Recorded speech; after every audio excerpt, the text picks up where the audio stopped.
I will just talk about the Op Sindoor as such. And since Op Sindoor, you may be actually saturated by seeing the TV and the parliamentary debates. So I will not spend much time on that. I will say how the technology came into play. But certain things important. 22nd April, you're aware what happened in Pahalgam, and it actually shocked the nation. 23rd is the time when next day itself, we all sat down. And this is the first time which RM has also said, I think enough is enough.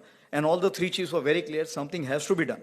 And the free hand was given, of course, that you decide what is to be done. And that is the kind of a confidence with the political directions and political clarity for the first time we saw. And that's what made a difference, because we want to do a lot, but that kind of a hand-holding and kind of a free, no terms of restrictions, if I can say that. And that is what kind of raises up your morale. And that is how it helped our army commanders or commander-in-chiefs on ground to kind of act as per their wisdom. Of course, then 25th, we visited the Northern Command, as you're aware, that is the place where we thought, planned, conceptualized, and executed the 7 targets out of the 9 which were destroyed, and where a lot of terrorists were killed. 29th April, of course, was the time when we met the Prime Minister for the first time, and thereafter, next day, of course, why I'm telling you this? Because it's important that how a small name, Op Sindoor, connects the whole nation. And I was telling director also that when he briefed me on this, he said, okay, we'll have this name Op Sindhu. And I thought it is Op Sindhu. Sindhu is basically Indus River. So I said, excellent, sir. Indus Water Treaty has just been frozen by you. He said, no, it is Op Sindoor. And just see, this one name has connected the whole nation together. And today people are saying Sindoor to Sindhu, everything we have taken care of. But that is something which galvanized the whole nation as such.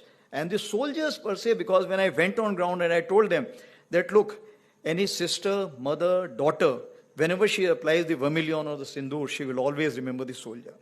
And I think that was the connect.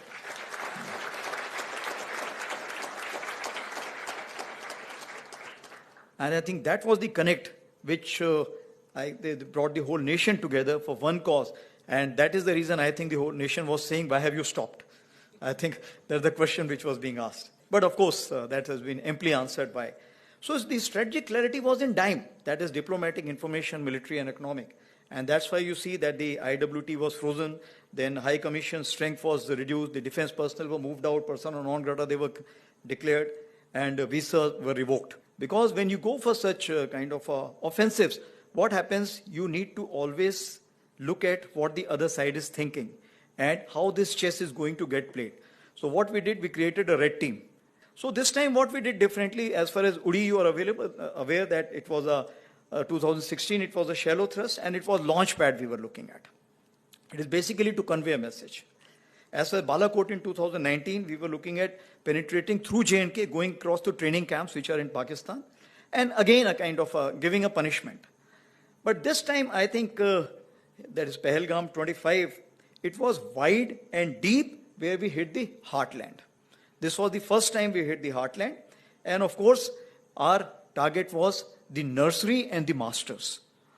And like I told you, and this has never been done, and even Pakistan was not expecting that the heartland will be hit. And that's what came as a shocker to them. But